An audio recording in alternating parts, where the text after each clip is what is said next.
Rieka zbierka uvádza zbierku vyučovania kázní doktora Pavla Hanesa pod názvom Ježiš Kristus centrum viery.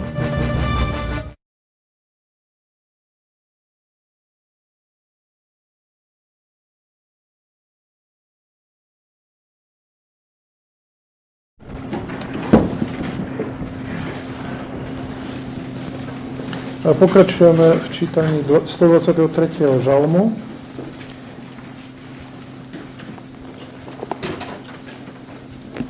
Kde čítame tie posledné dva verše.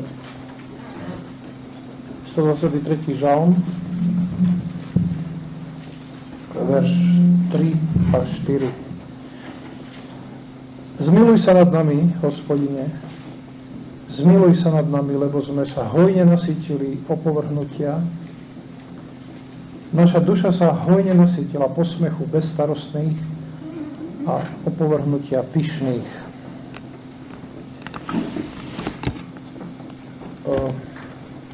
Tento žalm začal takým úzkým naviazaním a priblížením k Bohu, čo sme minule o tom hovorili, že taká sústredená pozornosť je tam opísaná, že ten, ktorý sa priblížil k Bohu, tak s takou hlbokou pripravenosťou reagovať na každý Boží pohyb, čo len na myhnutie oka, alebo pohnutie palca, alebo prsta. A teraz vlastne v týchto ďalších veršoch vidíme, že čo ho k tomu inšpirovalo. A je to dosť smutná skutočnosť. Myslím si, že v celej histórii a veriacich ľudí, že najhlbšie uctievanie vyplýva z najväčšieho utrpenia. Túto otázku asi nevyriešime, kým sa nestretneme so samotným Pánom, že prečo musí byť utrpenie na svete, ale jednou z príčin utrpenia, alebo z dôvodov utrpenia je, že nás to približuje k Bohu. A možno, že by ste mohli povedať také isté svedectvo, že kým sa človek má takže dobre, tak si na Boha veľmi nespomenie, ale keď má problémy, tak sa blíži k Bohu, a keď tie problémy sú hlboké, tak aj jeho uctievanie a priblíženie k Bohu je hlboké.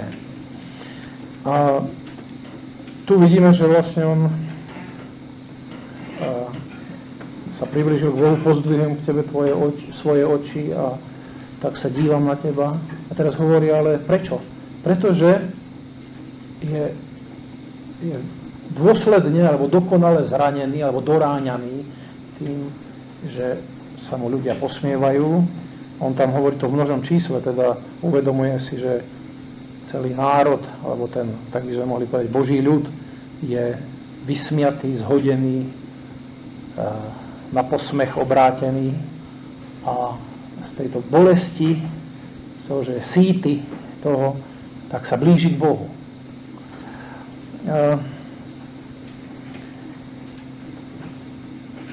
Neviem, ako vy máte skúsenosti, ale ja som nepočul príliš veľa úvah spozakazateľne, že ako reagovať, alebo ako kresťan sa má správať v takomto type utrpenia, ako je posmech, alebo opovrhnutie, alebo zhadzovanie.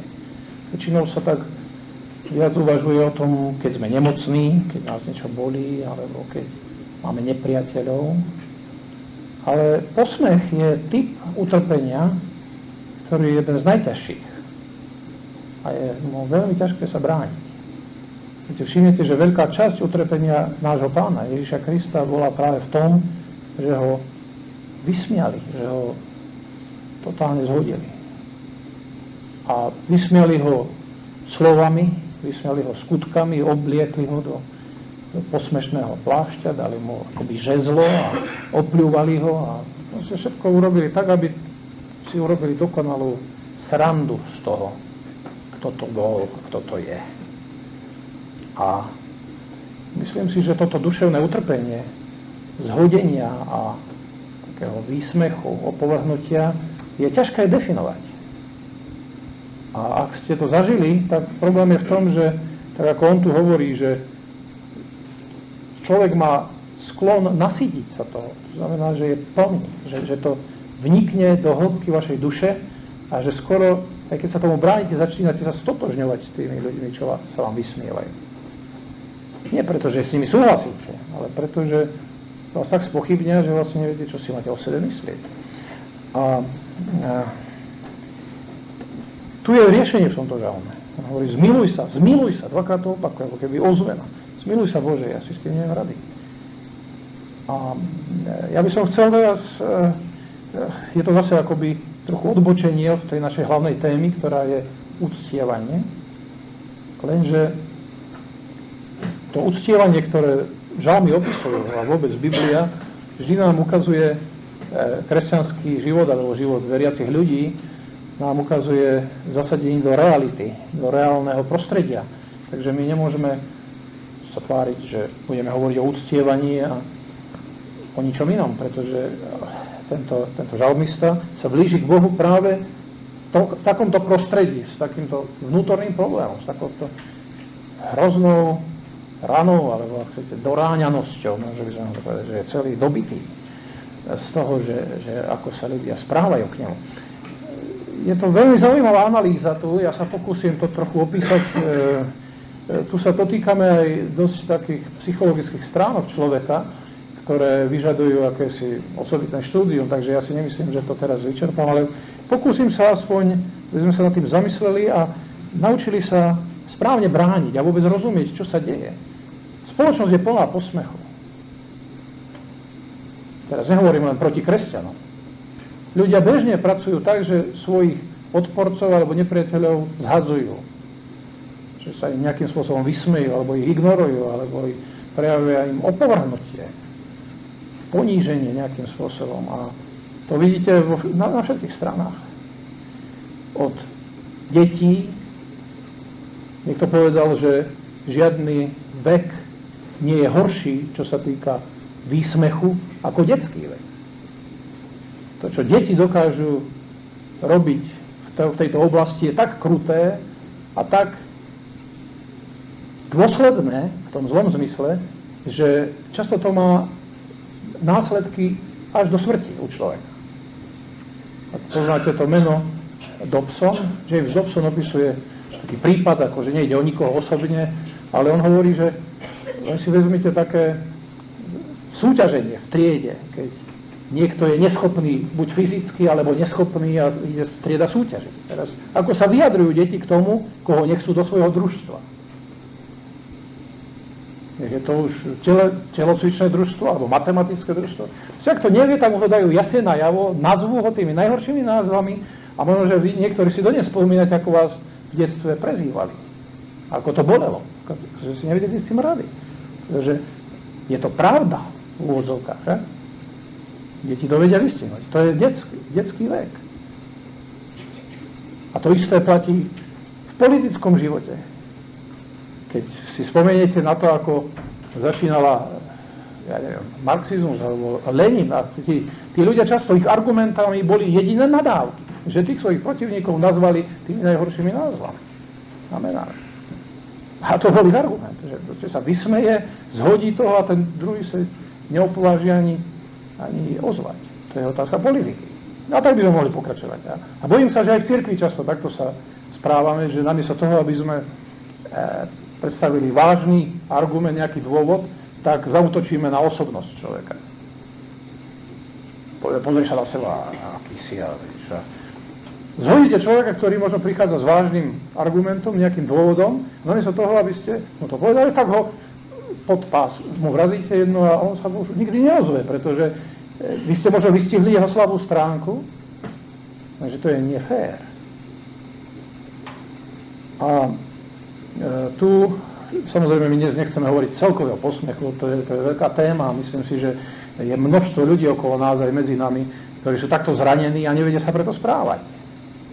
No, buď sú stále ticho, alebo stále vybuchujú, lebo stále majú pocit, že tu je niečo v nich nie v poriadku, niečo zranené, boja sa toho, že sa to znovu ozve a množstvo nechutností z toho vyplýva.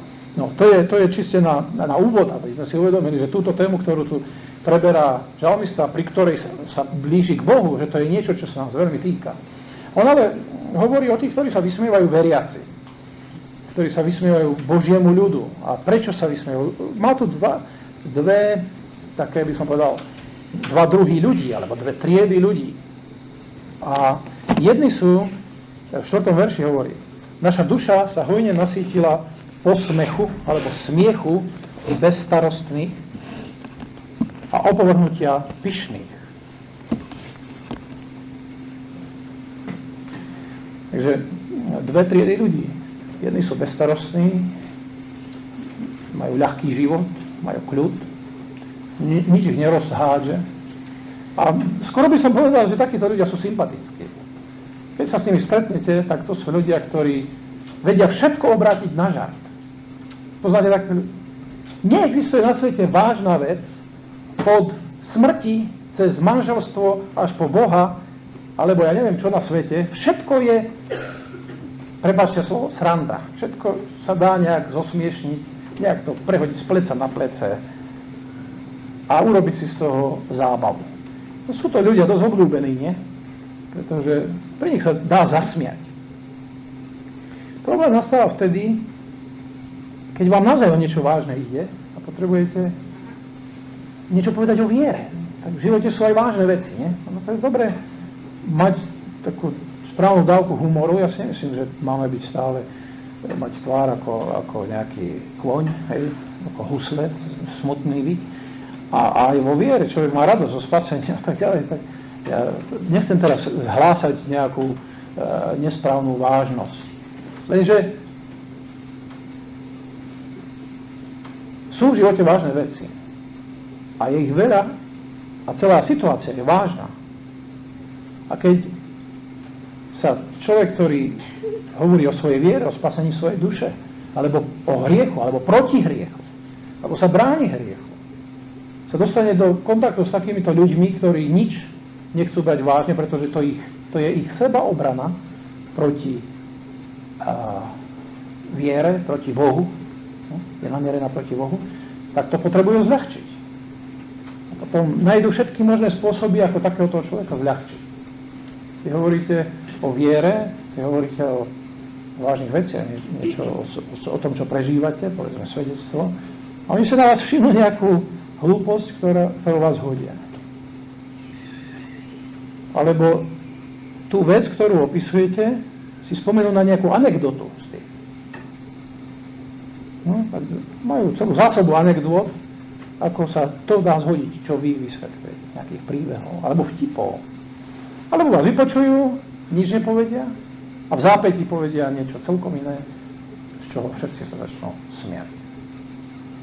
A ak ste s takýmito ľuďmi v kontakte pravidelne, ak sú to, Pán Boh chráni, vaši príbuzní, ktorí vás takto zhadzujú, tak skoro zistíte, že vaša duša sa začína akoby sítiť, naplňovať týmto, že vopred cítite, že takto zareagujú a buď zmlknete, alebo ste nervózni a vybuchujete. Proste vaše správanie sa mení nechtiac. Vy by ste nechceli reagovať, ale nutne reagujete.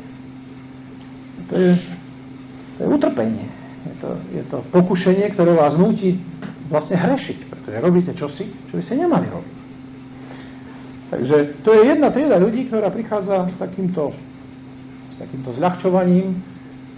Títo ľudia sa nikdy ničím netrápia, on tam ich nazýva bezstarostný, to znamená, že čo by sa s čím trápili. Nedávno sme to hovorili o starostiach, že či teda kresťan sa má starať alebo nie. No tak určite nemá byť takýto bezstarostný, tak? Že si z ničoho nič nerobí. To by bolo trošku divné. To je hriech, takáto bezstarostnosť. Lenže je tu aj druhá kategória ľudí.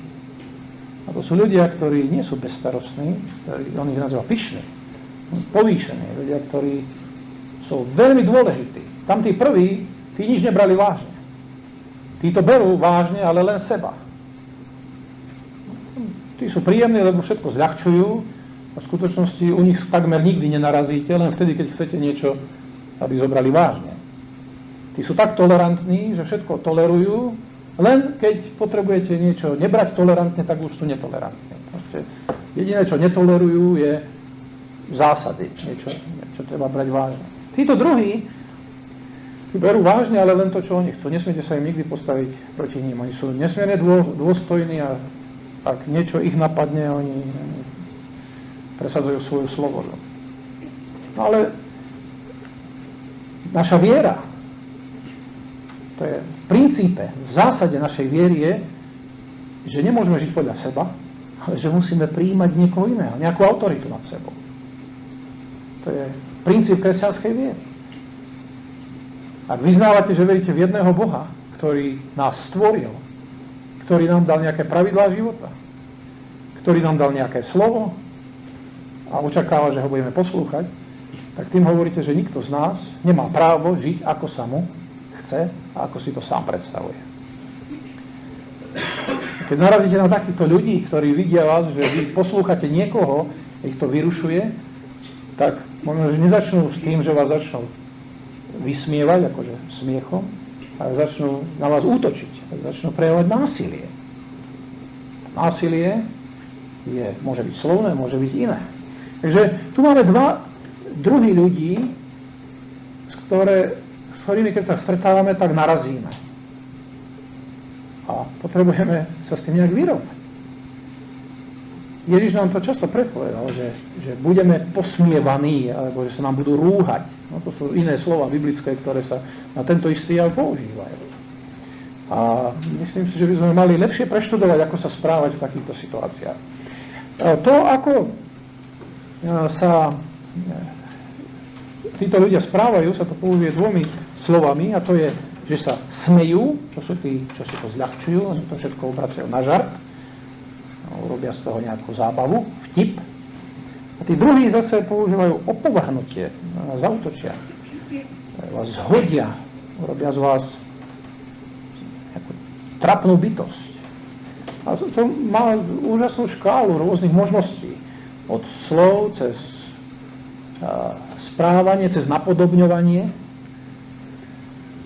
že vás tak napodobňa, že vyzeráte trapne, smiešne, alebo až po zaútočenie fyzické, že vás zosmiešňa tým, že na vás zaútočia, že vás hodia. Skutky, pekne to môžeme vidieť na tom, ako Ježiša trápili. Že napodobnili to, čo hovoril, že je kráľ, tak oni z neho urobili kráľa, lenže takého, ktorý mal trňovú korunu, ktorý mal v ruke nejakú divnú palicu, ktorého napľúvali, a teraz z toho, že bol prorok, že poznal Božie slovo, tak čakali, ho bili a teraz hovorili, tak tam prorokuj, to hovorí. No dobre sa zabavili tí vojaci. Tam si poriadne zasmiali, celkom si viem predstaviť takých vojakov, ktorí majú úžasný rehot z toho, ako niekto, kto bol dôstojný, kto bol vážený, kto mnohým ľuďom pomohol, kto hovoril ľuďom do svedomia, pri kom ľudia plakali nad svojím hriechom, a ako oni si s ním teraz urobili estrádu. No. A to je spôsob, akým sa môžu ľudia posmievať, keď im idete do svedomia, pretože chcete im povedať, že majú niečo zmeniť, a jedna je zásadná vec pre nich, že nič nemôžu zmeniť, že nič nechcú zmeniť. Oni žijú tak, ako sa im to páči, tak ako chcú. Výsledkom takéhoto posmechu je to, čo on tam nazýva, že sme nasýtení. A tu sme pri čomsi, čo je v kresťanskom živote veľmi prečo ľudia nechcú byť kresťanmi. On len hovorí, že sme nasýtení, že sme plní, ale hovorí, že sme veľmi plní. A tak neviem, ak je niečo plné, tak neviem, či ešte môže byť veľmi plné. Viete si predstaviť, že je niečo plné a ešte bude veľmi plné? Keď je to plné, tak je to plné a nemôže byť veľmi plné. Takže keď sa vyjadruje o tom, že je to veľmi plné, tak sa povedať, že už viac nemôžem zniesť. Už je toho viac, ako by som mohol do svojej duše absorbovať. A tým sa vyjadruje extrém v kresťanskom živote, kto sa stane kresťanom, Ježiš povedal, vezmi svoj kríž. A toto je súčasť kríža, toto je jedno z najťažších utrpení. Niektorí hovoria, že duševné utrpenie je v skutočnosti ťažšie ako fyzické. Takže ak máte fyzické utrpenie a ste v dobrom duchovnom stave a máte silu, tak to znesiete.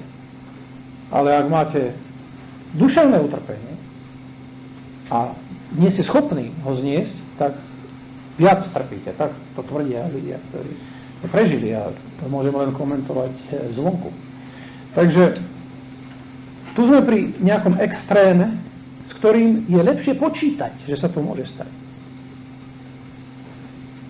Neviem, či ste, myslím, že každý z vás sa stretol s takými extrémnymi výrazmi, ktoré kresťania niekedy používajú.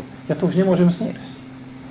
To, s čím sa stretávam medzi ľuďmi ako kresťan, alebo v cirkvi, to je viac, ako som kedykoľvek zažil.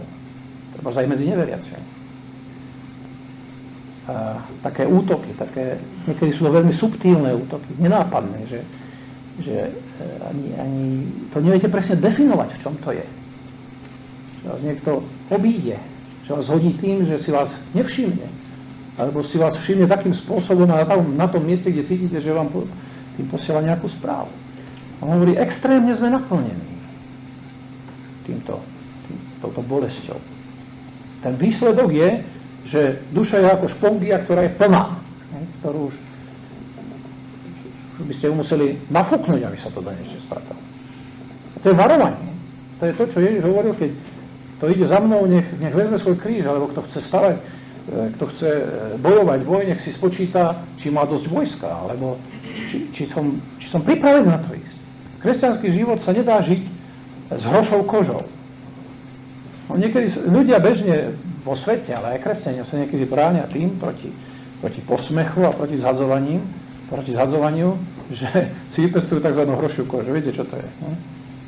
Že sú tvrdí a že to vracajú rovnakou mincov, by sa dalo povedať, alebo že si z toho nič nerobia, alebo spreca na plece, alebo jednoducho stvrdnú.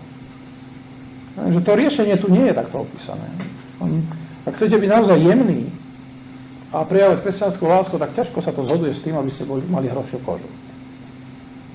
Že ak ste citliví na ľudské bolesti a viete s nimi súcítiť v tom, keď ich niečo bolí, tak zároveň sa pestuje vo vás aj schopnosť prežívať, keď oni vám chcú ublížiť. Tá citlivosť je tá istá, to je ten istý nástroj. Vaša duša je jeden nástroj, ktorý je ako naladený nástroj, ktorý keď je dobre naladený na správne tóny, tak je dobre naladený aj na ubližovanie. Človeku, ktorý je citlivý, ktorý má lásku, ktorý vie iným pomôcť, je oveľa ľahšie ublížiť. Človekovi, ktorý je taký, ako sme ho opisovali, že je bezstarostný a z ničoho si nič nerobí, keď ho posmievate, tak sa sám zasmeje. Jednoducho, nič si z toho neurobí. No tak isté, že každého môžeme zraniť, ale ak ste vytrénovaní v kresťanskej postoji, alebo vaša duša je pripravená na to, aby slúžila iným, tak je tam to oveľa ľahšie zraniť. A preto by som chcel vás varovať, alebo ak ste v takej bolesti, že prežívate, že vás niekto zhodil, alebo pravidelne vám strápi tým svojimi slovami, tak je dobre si uvedomiť, že ste v skupine, alebo že patríte medzi tých ľudí, ktorých sú aj v Biblii opísaní a že to je normálne. Tak? Niekedy sa vypestúva alebo kreslí taký obraz kresťana, ako keby to bol človek, ktorý je nezraniteľný, ktorého sa nič nemá dotknúť. A niekedy sa to aj tak stáva, že ak niekto si zaplače alebo sa začne trápiť s niečím, tak sa mu vyčíta, ako si to môžeš brať k srdcu a nič z toho nerobí, to nič nejde. To nie je riešenie, pretože takéto riešenie je zároveň antiriešením preto, aby ten človek mohol byť skutočne kresťan, aby mohol mať lásku.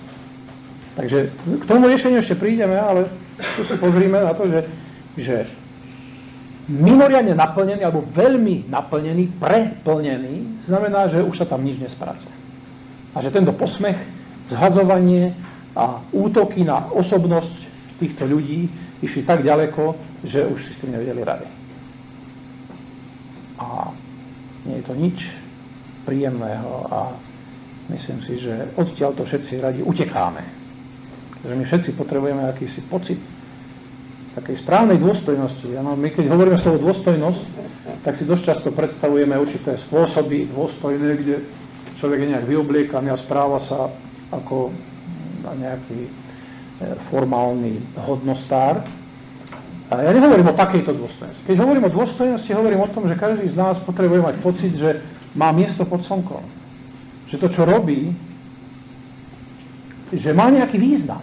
Že nie som smeť na svete. To nie je pýcha. Pýcha je definovaná v Biblii tak, že pyšný je ten, kto si myslí o sebe, že niečím je a pripisuje to svojim zásluhám. To je človek, ktorý je pyšný. Som niekto a je to moja zásluha. Pokorný človek vie, že je niečím, ale vie, že to je Božia zásluha. Rozumiete to? A pozor na to, pokora nie je v tom, že ja poviem, ja nič nie som, ja nič nemám, ja nič neviem, ja som taký. To je seba zhadzovanie, ktorému človek buď neverí, alebo ak mu verí, tak nedokáže žiť. Sa nedá takto. Práve v tom je ten strašný útok posmechu a zhadzovania, že posmech a zhadzovanie má tendenciu vás vylúčiť spomedzi ľudí. Ak ste plní posmechu a zhadzovania, tak ste vyradení do nejakého geta. Dostanete sa mimo spoločnosti. A keď ste aj v spoločnosti, tak stále ste nútení si uvedomovať seba. To je utrpenie. Ak ste to zažili, alebo to zažívate, tak viete, aké je to utrpenie, ísť niekde a stále myslieť na seba. Čo si o mne myslia? Či sa mi nesmejú? Niekto sa pousmeje, to sa nám nesmejú. Máte niekedy taký reflex? Niekto sa niekde zasmeje, ide po ulici, a si povede, čo sa nám nesmeje, ako vyzerá. A to niekedy môže byť veľmi bolestné. Môže to byť normálne, že samozrejme, že si človek na to pomyslí, ale niekedy je to tak silné, že stratíte miesto medzi ľuďmi. Ešte horšie je, že sa môže stať, že tomu posmechu uveríte. A toto sa pravidelne deje deťom, ktorí v takomto posmešnom prostredí vyrastú. Že si vytvoria obraz o sebe podľa toho, ako sa ľudia k ním správajú. Keď rodičia svoje dieťa neustále kritizujú, neustále ho zhadzujú a povedia, aký si nemožný, tak to dieťa nemá inú možnosť, ako tomu uveriť. No, to je otázka vývoja detí. Ale to isté môže platiť o ľuďoch, alebo veriacich ľuďoch, keď majú okolo seba neustále prostredie, ktoré ich vysmieva alebo zhadzuje, že nakoniec tomu uveria a oddelia sa od ľudí. Ak vy svedčíte o Ježišovi neustále a každý vás vysmeje, tak nakoniec si pomyslíte, asi táto zvesť nie je pre každého. Možno, že veríte, že je pre každého, ako keby sa vás to niekto spýtal, tak to poviete, že je pre každého. Lenže trikrát si rozmyslíte, kým to niekomu poviete, je tak? Pretože namiesto toho, aby ste mali reakciu ľudí, že výborne, tu je nejaký tovar na predaj v úvodzovkách, ktorý stojí za to, tak vám že povedia, čo mi toto ponúkaš? Na čo mi to je? Choď si s tým do kostola. Netráv ma, nebuď smiešný. Dneska už ľudia jenom rozmýšľajú. A vy si poviete, tak ja som veriaci, asi som nejaký zaostalý, možno nie som celkom normálny, možno, že som slabší ako ostatní ľudia. Pretože oni sú takí silní, oni všetko dokážu sami riešiť. Ja na to potrebujem vieru. Sám sa začnem cítiť chudák, ktorý potrebuje nejaké barličky viery, lebo iní sú v poriadku a ja nie som v poriadku. To je katastrofa pre váš svedecký život. Nehovorím, že stratíte spasenie, pretože keď veríte v Ježiša, tak ho máte. Že tá energia, sila a istota, že my máme odpoveď na problémy celého sveta. Máme? Máme. Toto evanjelium, ktoré tu znie, potrebuje počuť každý na svete. A keby mu uveril, tak má všetko vyriešené. Tým nechcem povedať, že bude šťastný a že nič už nebude mať žiadne problémy. To Ježiš nikdy nepovedal, že ak uveríte vo mňa, nebudete mať problémy. Povedal to? No to nie je evanjelium. Ale máte vyriešenú konečnú otázku svojho života. Máte vyriešenú večnosť a na všetko máte najväčšiu osobu, to znamená Boha, Otca, Syna a Ducha Svätého, celú Božiu trojicu na to, aby ste mohli poslúchať, aby ste mali pomoc. Takže my to vieme, ale správame sa s takou istotou. Ja sa bojím, že kresťania sú posmechom vytlačení do geta, do oblasti, kde medzi svetom a nimi ako keby bol len veľmi malá prevádzka, malý prechod.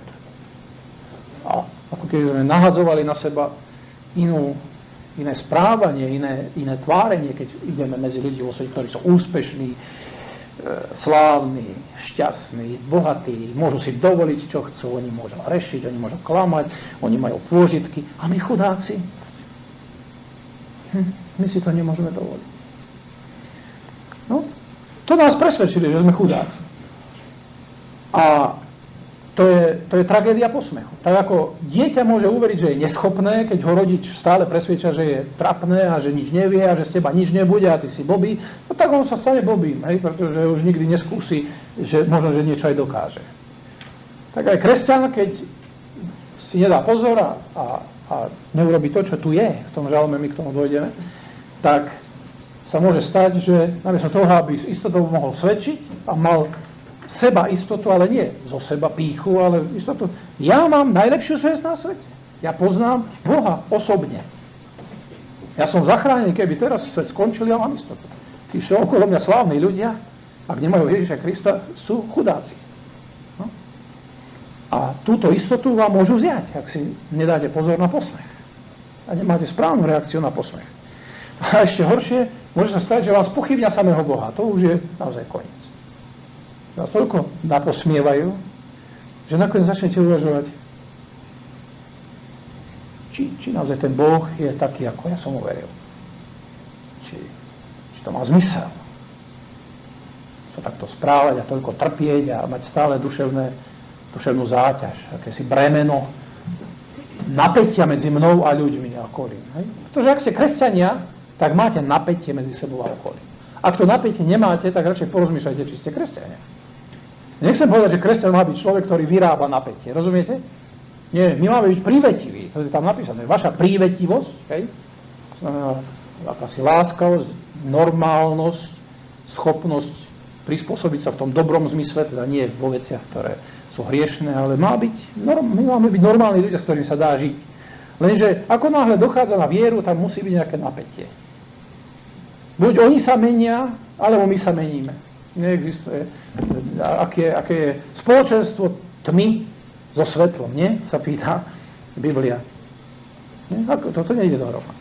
Takže toto je čosi dôležité, aby sme si uvedomili, že posmech má tú konečnú tendenciu zbaviť nás viery. Tak nás vystrašiť, tak nás pochybniť, že rozmýšľame, som ja normálny, je tá moja viera vôbec moja, je to čosi, čo som naozaj zažil, alebo sú normálni tí, ktorí sú väčšina. Viete, problém demokracie je aj v tom, že definuje pravdu ako názor väčšiny. No tak, pravda nie je to, čo si myslí väčšina, nie? Pravda je to, čo je pravda, a nie je to, čo si myslí väčšina. My si môžeme zvoliť väčšinovo, že či chceme mať zhromaždenie tu alebo hore, nie? Pretože to nie je otázka pravdy. To je otázka nejakej voľby. Ale pravda sa nedá zvoliť, odhlasovať. Nemôžeme odhlasovať, či Boh existuje alebo neexistuje. Môžeme? Môžeme. O tom sa nedá hlasovať. Takže keď túto väčšinový prístup k pravde sa prenesie do života viery, tak je z toho absurdum. To neexistuje také čosi. Nikdy nehlasujeme ani o matematických poučkách, ani o fyzikálnych zákonoch, alebo niečom. O takom niečom sa nehlasuje. A keď si uvedomíme túto bolesť, ja aspoň dúfam, že som to trošku priblížil, no to nie je také ľahké. Ak ste to zažili, tak viete, o čom hovorím. Ak ste to nezažili, chváľte Boha, že tomu nerozumiete, pretože to je niečo otrasné. Byť takto zhodený, vysmiatý a utrápený. Ale riešenie nie je, že máme mať hrošiu kožu. On hovorí, zmiluj sa. Dvakrát hovorí, ako keby ozvenou. Hovorí, zmiluj sa na mňa, Bože, pretože už neviem ďalej. Nesťažuje sa, že má ruky odťaté, ani že má choleru, alebo čo. Ale je vysmiatý. Je zhodený, je strápený tým, že okolie si z neho robí dobrý deň. A namiesto sebaobrany sa obracia k Bohu. V prvej knihe Samuelovej, keď Dávid sa naštval na Nábala, tak zobral ľudí, pamätáte sa, on tam chcel od neho nejaké potraviny, lebo mu chránil stáda, ak to náhodou si nepamätáte. A teraz on mu povedal, že čo taký nejaký odľud, hej, tuto odo mňa chce jesť, veď utekol od svojho pána a tak, akože od Saula, od kráľa. No on sa naštval a teraz ide a jeho manželka toho Nábala, ktorého meno sa prezýva Blázon alebo hlupák, tak išla rýchlo oproti Dávidovi a povedala mu jednu zaujímavú vec, že prišla som, aby si nepomohol vlastnou rukou. Prišla som, aby si nepomohol vlastnou rukou. A ešte inú vec, inú udalosť spomeniem, keď Dávid utekal pred Absalomom, boli za Jordánom a tam bol jeden, ktorý ho preklínal a vysmieval sa mu, volal sa Šimej. Teraz jeden z jeho vojakov hovorí, idem a zabijem ho. A Dávid hovorí, počkaj, možno, že práve preto, že mi takto ubližuje, sa Boh nado mnou zmiluje. Obidve tieto udalosti ukazujú na Dávidovú múdrosť, že keď niekomu niekto ubližuje, tak to Boha angažuje, ak si ten človek nepomáha sám. Rozumiete to? Ak vám niekto ubližuje a vy sa sami nebránite, tak Boha to angažuje vo váš prospech. Tým nehovorím, že sa nikdy v ničom nemáme brániť. To by bolo trošku, takýto pacifizmus je dosť nebezpečný. To by som neprehlasoval, že teda nikdy sa kresťan nikdy v ničom nemá brániť.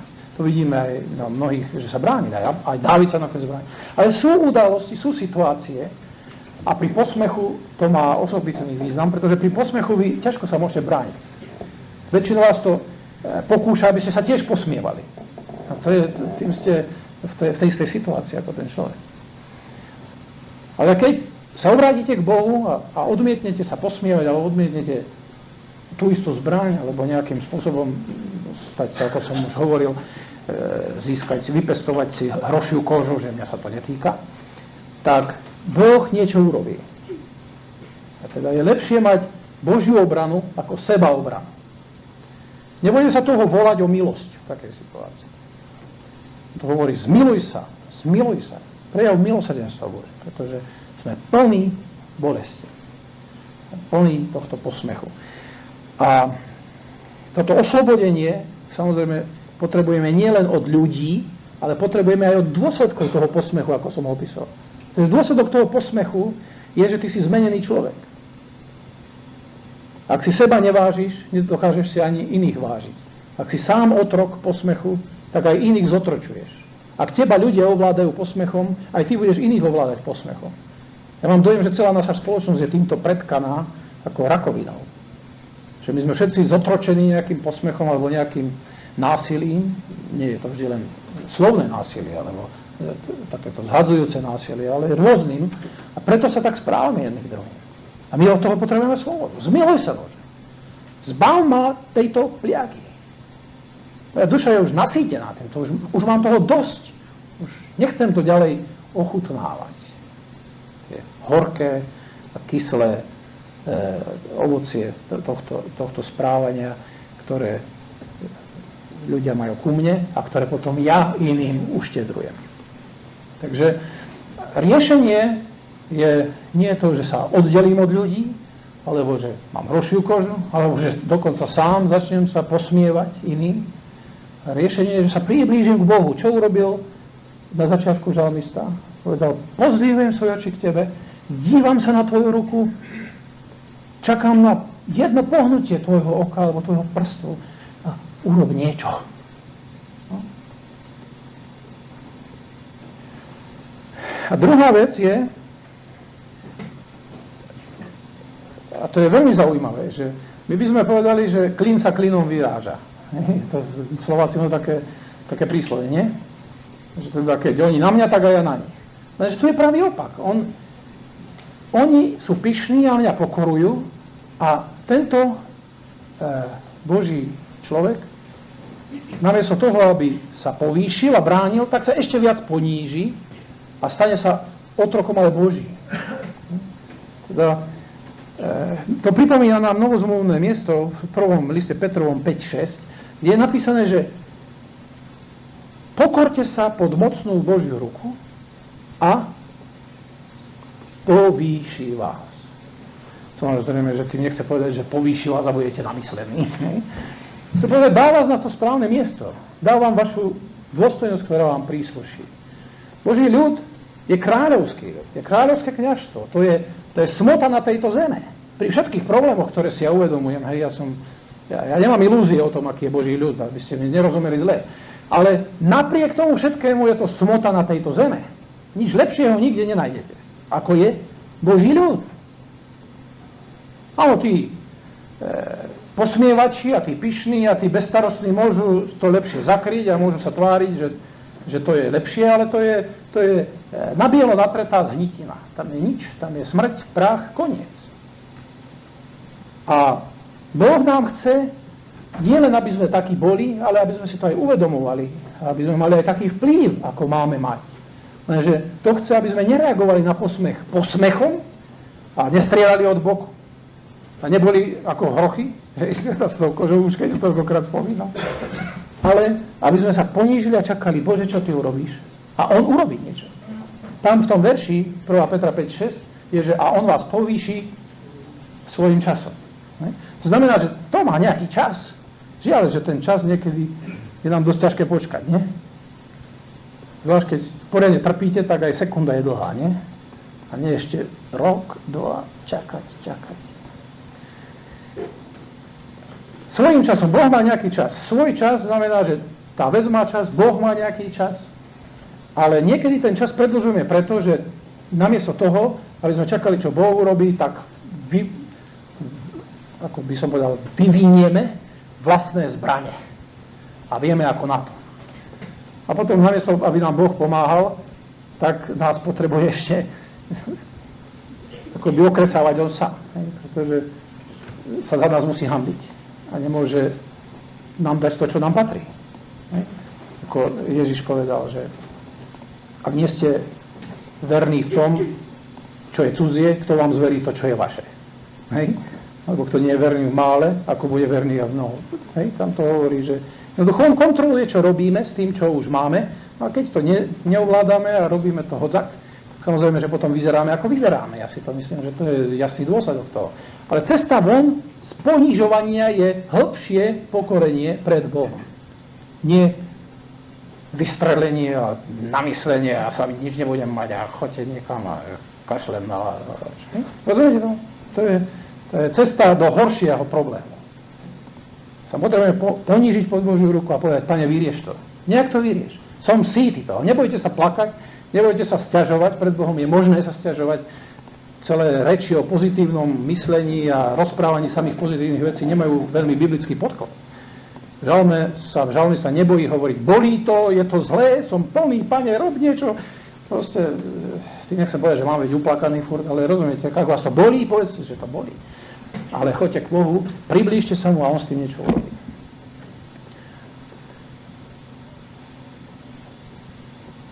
Tak by som rád niečo povedal, čo by nám z toho pomohlo, lenže asi ťažko je už viac komu povedať. Možno, že ešte jedno upozornenie. Buďte veľmi opatrní, keď rozprávate s ľuďmi, ktorí sa vám nepáčia. Zhadzovanie je tá najhoršia zbraň, ako môžete použiť. Útok na osobnosť človeka, za čo ten človek nemôže, to je satanské. A je to veľmi horké. A mám dojem, že naša kultúra je tohto veľmi dobre schopná, takýchto útokov. A my, kresťania, by sme mali byť prví, ktorí povieme dosť. Keď chcem niekomu niečo povedať, tak mu to poviem priamo a poviem mu to, s čím niečo môže robiť. Ale nebudem sa mu smiať, alebo nejakým spôsobom urážať to, za čo nemôže. Ako ten človek vyzerá, alebo aké má schopnosti, alebo kde sa narodil, alebo aké je národnosti, alebo čo s tým nič nemôže robiť. A o tom sa nedebatujeme v takýchto situáciách. Na to nikdy neútočíme. Takže to je varovanie, aby to, čo nás bolí, aby sme iným nedávali. Takže uctievanie, ako vidíte, je veľmi praktická vec. My hovoríme o uctievaní, ale uctievanie pomáha v takýchto bolestiach. Pane, chceme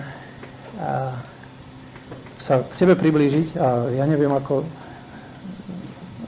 žijú duše nás všetkých, čo sme teraz tu. Prosím ťa, aby si Ty nás uzdravil, aby si nám ukázal cestu bližšie k Tebe, aby sme mohli mať vyliečenú túto bolesť, uzdravené naše spôsoby, aby my sme ďalej neniesli takéto útoky a takéto krutosti. Amen.